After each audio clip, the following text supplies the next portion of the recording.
Give me a minute. One of the big concerns in this war is the question of air superiority. So far, the Russians, despite having every advantage, have completely failed to establish air dominance over the battle space. That's a fact. The Ukrainians, who had very few planes compared to the Russians at the start of the war, had a much smaller air force, and still do, didn't have a chance. Not with Russian air defense active along the front. It appears that those days are over. Russian air defense is spread so thin, has been so badly depleted by the Ukrainians, and the Ukrainian F-16 pilots are gaining so much experience, knowledge, and skill that we are seeing an expanding role for those F-16 pilots.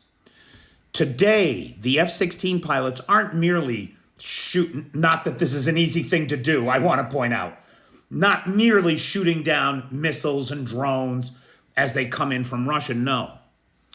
They're doing the thing that will change the face of the war. They are doing close air support operations in support of infantry troops on the ground. They are flying right up to the Russian border and hitting targets inside Russia.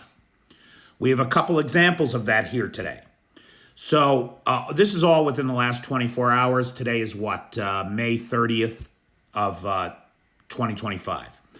Day 1192 of Vladimir Putin's war of aggression. And today, increasingly, the F-16s are dominating the battle space. We see here 2 hits, probably 2 air-to-ground missiles launched from F-16s, in the woods in Kursk, inside Russia. We don't know what was hit here. Given the explosions, it was probably equipment or ammo dumps, right? The equipment might have had its own ammo, so if it were tanks, or could have been radar installations, air defense systems, we just don't know. But boy, the explosions are powerful, and the subsequent fires were as well. Now, that's not all. This facility, which was likely some kind of agricultural plant before the war, has been taken over by the Russian military in Kursk now. And we don't know what they're using it for, but boom, boom. And then there was another strike on one of these buildings over here as well. So we don't know what was in there. But look where this is.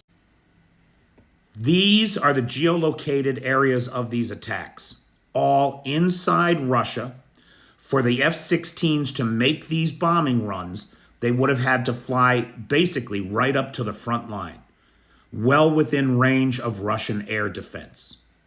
What air defense doing? We don't know. No air defense.